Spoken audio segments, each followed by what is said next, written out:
Hello, guys. Today we are going to understand a very important concept.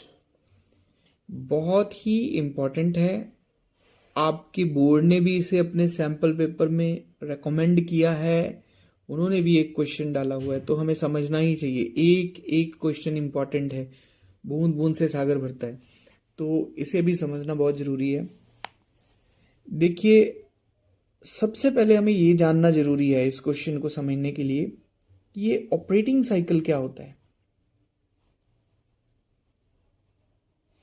Operating cycle सुन रखा होगा आपने, कईयों को पता भी होगा कि ऑपरेटिंग साइकिल क्या चीज़ है. कोई भी कंपनी है, उसका एक प्रोसेस होता है. सबसे पहले जैसे उसने रॉ मटेरियल परचेज किया,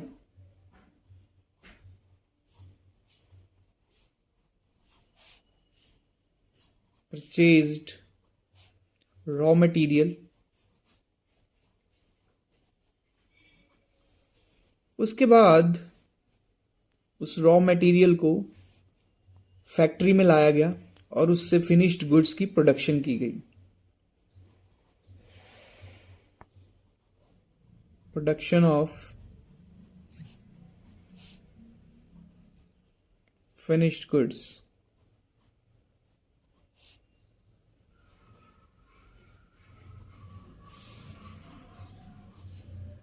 प्रोडक्शन करने के बाद इन गुड्स को सेल कर दिया गया. Sale of finished goods. तब जाके कंपनी के पास पैसा आया. Payment received. तो देख रहे हो आप, ये एक लंबा प्रोसेस चला गया. कंपनी की अपनी अपनी एफिशिएंसी के हिसाब से ये प्रोसेस छोटा या बड़ा हो सकता है. कई कंपनीज को बहुत टाइम लग जाता है प्रोडक्शन करने में, फिर बहुत टाइम लग जाता है सेल करने में, फिर पैसे निकलवाने में कस्टमर से, तो उनका ऑपरेटिंग साइकिल लॉन्ग हो सकता है. कोई कोई कंपनी ज़्यादा एफिशिएंट होती है, उनके वर्कर्स ज़्यादा क्विक हैं, मेहनती हैं, तो वो जल्दी जल्दी काम निपटाते हैं, तो उनका ऑपरेटिंग साइकिल छोटा हो सकता है. तो हर एक कंपनी का ऑपरेटिंग साइकिल छोटा या बड़ा होता है अपनी एफिशिएंसी के हिसाब से. जितना भी टाइम इस पूरे पूरे प्रोसेस में लगता है, यहाँ से लेके यहाँ तक, उसको हम कहते हैं ऑपरेटिंग साइकिल. मान लो किसी कंपनी को ये पूरा काम निपटाने में 10 मंथ्स लगते हैं, तो आप क्या कहोगे उस कंपनी का ऑपरेटिंग साइकिल कितना है?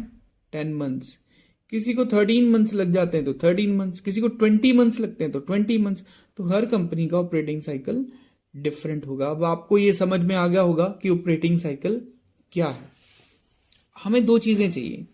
जो क्वेश्चन मैं आपको समझाना चाहता हूँ उसके लिए हमें दो चीज़ों की आवश्यकता है. एक तो आपने जान ली कि ऑपरेटिंग साइकिल क्या होता है. दूसरी चीज़ है standard months in a year. ये देखिए, standard months in a year. कौन है जिसे नहीं पता कि एक साल में कितने महीने होते हैं? सबको पता है, 12 मंथ्स. तो ये तो हुआ इजी. ये हमें क्वेश्चन में बताया जाएगा कि ऑपरेटिंग साइकिल कितना है. 8 मंथ का है, 10 मंथ्स का है, 12 मंथ्स का है. तो ये दोनों चीज़ें हमारे पास होनी चाहिए. ऑपरेटिंग साइकिल वो बता देंगे और स्टैंडर्ड मंथ्स हमें पता ही है.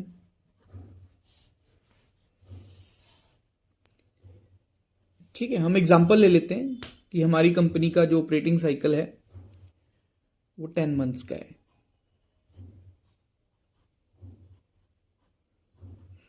अब हमें दिए जाएंगे या तो ट्रेड रिसीवेबल्स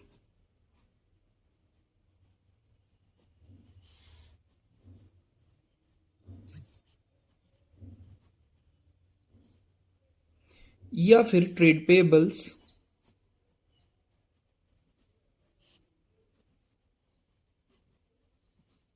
और पूछा जाएगा कि बताइए.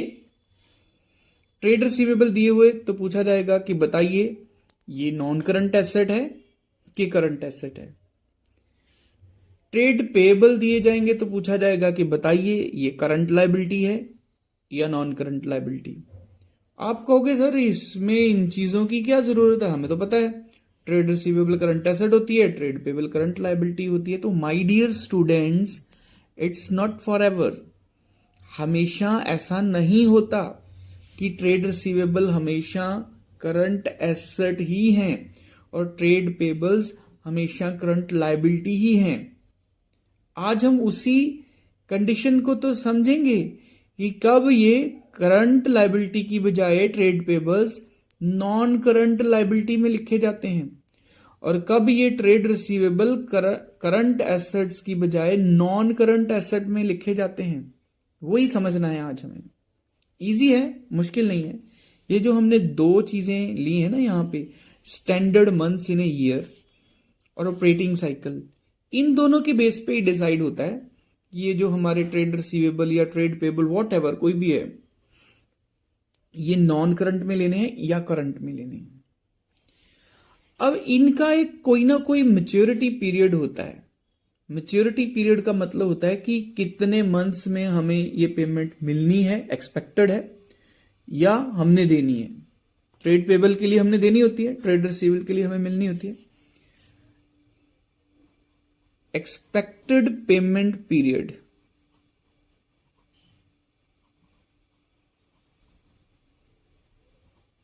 ये भी हमें क्वेश्चन में बताया जाएगा कि कितना है।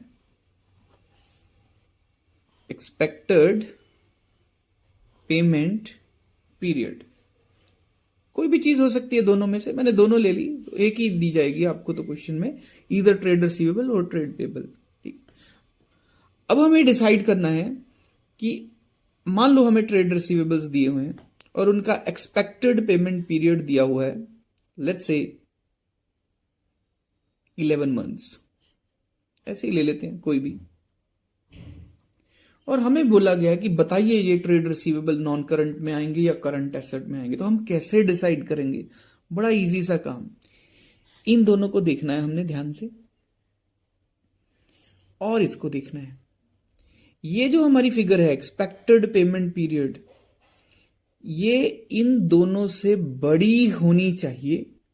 अगर इन दोनों से बड़ी है, दोनों से, ध्यान से सुन लो मेरी बात, दोनों से बड़ी होनी चाहिए, तभी हम नॉन करंट एसेट में ले जा सकते हैं ट्रेड रिसीवेबल्स को। अगर दोनों से ही छोटी है या एटलीस्ट एक से छोटी है या बराबर है इनके या एटलीस्ट एक के बराबर है, तो वो करंट एसेट में आ जाएंगे। बड़ी इजी सी बात हमें समझनी है कि हमें बस यही देखना है कि इन दोनों से ही बड़ा होना चाहिए इस फिगर को। ये जो फिगर है ना एक्सपेक्टेड पेमेंट पीरियड, उसको इन दोनों से ही बड़ा होना चाहिए, बराबर भी नहीं, बड़ा होना चाहिए। अगर बड़ा है इन दोनों से, तभी आप उसको नॉन करंट एसेट में लेके जा सकते हो। नहीं तो और कोई भी कंडीशन आ जाए, बराबर हो दोनों के, एक के ही बराबर हो, दोनों से छोटा हो, एक से भी छोटा हो, तब भी कोई भी कंडीशन आ जाए, सब कंडीशंस में वो क्या रहती है, हमारी करंट एसेट ही रहती है। अब हमारे सिचुएशन को देखते हैं। 11 मंथ्स है हमारा एक्सपेक्टेड पेमेंट पीरियड। अब ये देखें तो इससे तो बड़ा है, ऑपरेटिंग साइकिल से तो बड़ा है, तो लगता है नॉन करंट एसेट है। लेकिन जब हम इसको देखते हैं तो इससे तो छोटा है, एक से भी छोटा हो गया तो कहां खिसक जाएगा ये, करंट एसेट में। दोनों से बड़ा होना चाहिए। कुछ बहुत मुश्किल तो नहीं है, बस एक बात को ध्यान में रखना है कि हमारा जो एक्सपेक्टेड पेमेंट पीरियड है वो इन दोनों से बड़ा होना चाहिए, तभी नॉन करंट में जाएगा, नहीं तो करंट है। नॉन करंट वाला फैक्टर याद रख लो, बाकी तो सारे करंट ही है। अगर ये इन दोनों से बड़ा है, मान लो ये 11 मंथ की जगह ये 13 मंथ होता, तो अब देखो ये 13 मंथ इससे बड़ा है, इससे भी बड़ा है, तो बन गया ये नॉन करंट एसेट। अब आपका ट्रेड रिसीवेबल कहां कहलाएगा, करंट एसेट नहीं, नॉन करंट एसेट। यही सब ट्रेड पेबल पे भी अप्लाई होगा, तो वो भी नॉन करंट लायबिलिटी तभी कहलाएगी अगर उसका एक्सपेक्टेड पेमेंट पीरियड जो है वो इन दोनों से ज्यादा हुआ तो ये दोनों है हमारे काम की चीजें। Standard months in a year वो हमें पता ही होता है, वो क्वेश्चन में देने की जरूरत नहीं है एग्जामिनर को। ये वो दे देगा आपको कि ऑपरेटिंग साइकिल कितना है, और ये भी बता देगा कि एक्सपेक्टेड पेमेंट पीरियड कितना है। बस आपको इसको इन दोनों के साथ कंपेयर कर लेना है। इन दोनों से बड़ा हुआ तो बेचिंत होके वहां पे लिख देना नॉन करंट है जी। एक से भी छोटा हुआ तो लिख देना कि करंट है जी। क्या मुश्किल है इसमें? तो बहुत इंपॉर्टेंट है, इससे रिलेटेड क्वेश्चन आपको आने वाला है। आज मैं आपको ये एमसीक्यू लेके नहीं आया, आज मैं आपको सिर्फ कॉन्सेप्ट क्लियर करना चाहता था। आई होप दैट कि मैंने कॉन्सेप्ट को क्लियर कर दिया है। क्वेश्चन आप आने वाले वीडियोस में इससे रिलेटेड जरूर कर लेंगे। Thank you very much.